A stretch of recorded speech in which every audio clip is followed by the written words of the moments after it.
বৈষম্য বিরোধী আন্দোলনের পর সব ক্ষেত্রেই সংস্কারের দাবি ওঠে। বিগত সরকারের সময়ে অনিয়ম দুর্নীতির বিরুদ্ধে সোচ্চার হয় দেশের ক্রীড়াঙ্গনও।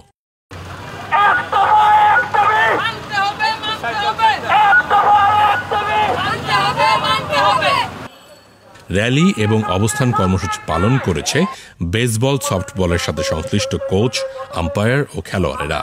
এই বেসবল ফেডারেশনের প্রতিষ্ঠার পর থেকে 2006 সাল থেকে এখন পর্যন্ত আমরা যারা আছি তারা সবাই কিন্তু বৈষম্যের শিকার, মানে সবাই নানানভাবে আমরা বৈষম্যের শিকার। যেটা হচ্ছে যে আমরা যারা ক্রীড়া সংগঠক আছি বা ক্রীড়া কোচ আছি এবং খেলোয়াড় যারা আছি, সিভিল যারা খেলোয়াড়, মানে তারা মানে এক এক সময় আমরা ব্যবহারের শিকার হই, যে আমাদের নির্দিষ্ট একটা সময় পর্যন্ত ব্যবহার করে আমাদের যে অনেক আশ্বাস দিয়ে, অনেক প্রত্যাশা, স্বপ্ন দেখিয়ে আমাদের এখানে আনা হয়। এরপরে দেখা যাচ্ছে যে আমাদের যখন আমরা পুরানো হয়ে যাই, যখন আমরা ভালো দক্ষ অভিজ্ঞ হয়ে যাই, তখন নানা রকম অবহেলা করে আমাদের বঞ্চিত করা হয়। তো আজকে আমরা সবাই এখানে যারা উপস্থিত আছি, আমরা সবাই মানে বেসবল জাতীয় প্রতিযোগিতা বলি, তারপরে জাতীয় চ্যাম্পিয়নশিপ বলি, ইন্টারন্যাশনাল টুর্নামেন্ট, এগুলোতে অংশগ্রহণ করে আসি। তো আমরা এইসব বৈষম্যের ভিতর আজকে শিকার। তো এই কারণে আজকে আমরা 8টা দফা দাবি আদায়ের জন্য আমরা এখানে আজকে অবস্থান কর্মসূচি নিয়েছি।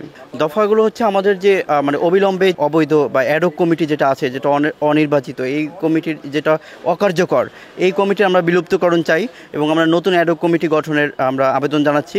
ইভেন আমরা আমাদের একটা মাঠ রেগুলার প্র্যাকটিস করার জন্য আমরা একটা মাঠ বরাদ্দ চাচ্ছি এবং আমাদের আরও যেগুলো আছে যে আমরা পেশাদার বেসবল, আমাদের জাতীয় পেশাদার বেসবল চাই। ক্রীড়াঙ্গন সব জায়গায় সংস্কার চলতেছে, ক্রিকেট হয়েছে, ফুটবল হচ্ছে, তো আমাদের বেসবলটা প্রায় আজকে বাংলাদেশে অলমোস্ট 10 ইয়ার্সেরও বেশি সময় ধরে, আর আমরা খেলছি প্রায় 7 বছর ধরে।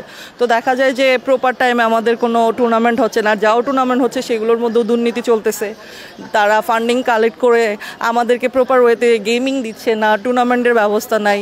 আর তাছাড়াও দেখা যায় যে আমরা যখন খেলতে আসি আমাদের যে একটা মানে ম্যাক্সিমাম যে টিআই দিয়ে, তারপর আমাদের খাবারের ব্যবস্থা, আমাদের মানে এক কথায় সুস্থ কোনো ব্যবস্থাই নাই আমাদের বেসবলে। তো আমরা যেই দাবিগুলো নিয়ে আজকে এইখানে আসি, সেই দাবিগুলোই আমরা চাচ্ছি সংস্কার হোক, আমাদের ক্রীড়াঙ্গনটা দুর্নীতিমুক্ত হোক, রাজনীতিমুক্ত হোক।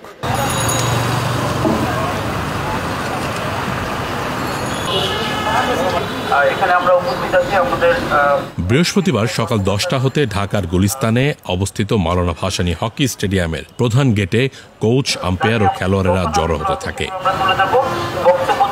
এরপর র্যালির যাত্রা শুরু হয়। র্যালিতে অংশগ্রহণকারী খেলোয়াড়েরা ব্যানার, ফেস্টুন নিয়ে স্লোগান দিতে দিতে বঙ্গবন্ধু স্টেডিয়াম প্রদক্ষিণ করে জাতীয় ক্রীড়া পরিষদে পৌঁছায়। জাতীয় ক্রীড়া পরিষদের সামনে অবস্থান কর্মসূচি পালন করে তাদের 8 দফা দাবি তুলে ধরেন।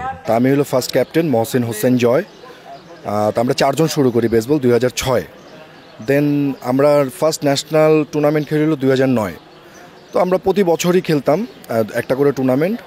2015 পর্যন্ত টুর্নামেন্ট খেলার পরে তখন আমরা জানতে পারি যে এখানে দুর্নীতি হচ্ছে। আমরা আগে থেকে জানতে পারি, বাট এটা দুর্নীতি হচ্ছে। উনি যত স্পন্সার পাচ্ছে, স্পন্সারের টাকাটা কিভাবে খরচ করতেছে, কোন খাতে খরচ করতেছে, সেইটা যে কোনো কাউকে জবাব দিচ্ছে না।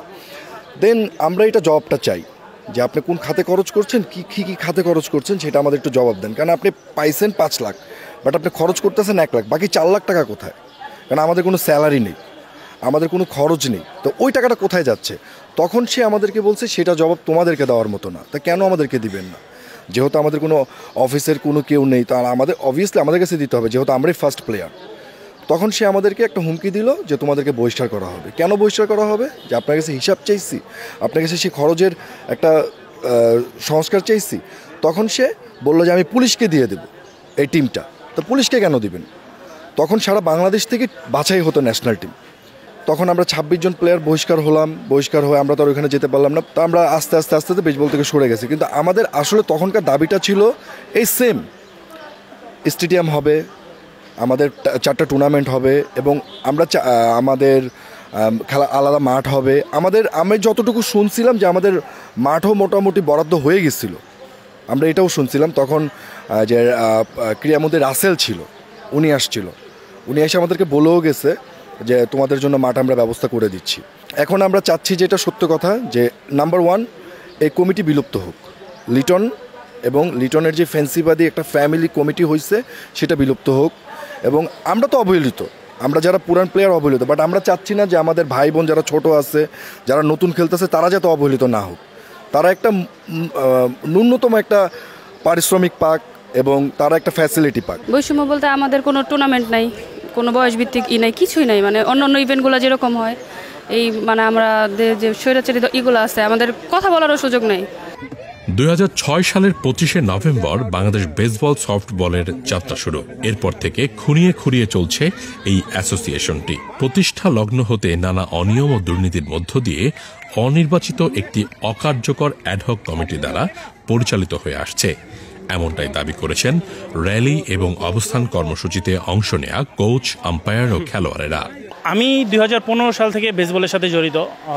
যখন 2018 সালে আমাদের বেসবল টিম প্রথম ইন্ডিয়া সফর করে, সেই টিমের ক্যাপ্টেন ছিলাম আমি।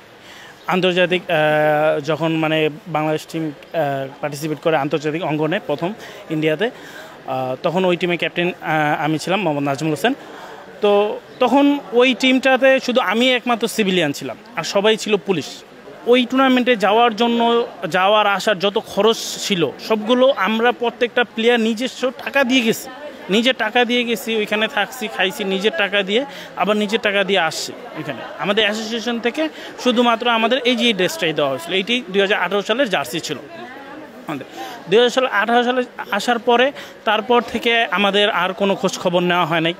তখন গেমটা একেবারেই পুলিশ কেন্দ্রিক করে দিল, এখন একেবারেই পুলিশ কেন্দ্রিক আছে। তো আমি চাচ্ছি যে গেমটাকে পুলিশ কেন্দ্রিক থেকে বের করে নিয়ে আসো।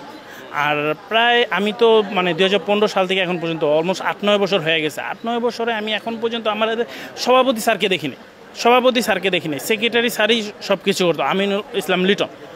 তো তার কাছ থেকে আমি একবার মানে কথায় কথায় তাকে বললাম এরকম কিছু, যে আপনি এটা সংস্কার মানে বৃদ্ধি করেন না কেন, কারণ এটা শুধু ঢাকা কেন্দ্রিকই খেলা হয়, পুরো বাংলাদেশে দেওয়া হয় না।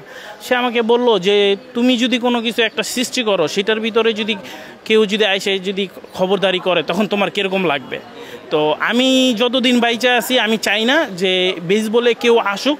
হ্যাঁ, আমি আমার মতো করে এটা কচ্ছপ গতিতে যাচ্ছে, কচ্ছপ গতিতেই যাক। হ্যাঁ, আমি আমার মতো করে এটা রাখবো। হ্যাঁ, আমি চাই না যে কেউ আমাকে সরিয়ে দিয়ে বেসবলে কেউ আসুক। এখানে আসার উদ্দেশ্যটা হচ্ছে যে নেক্সট জেনারেশন যারা আসবে, ওরা যেন আমাদের মতো প্রতারিত না হয়।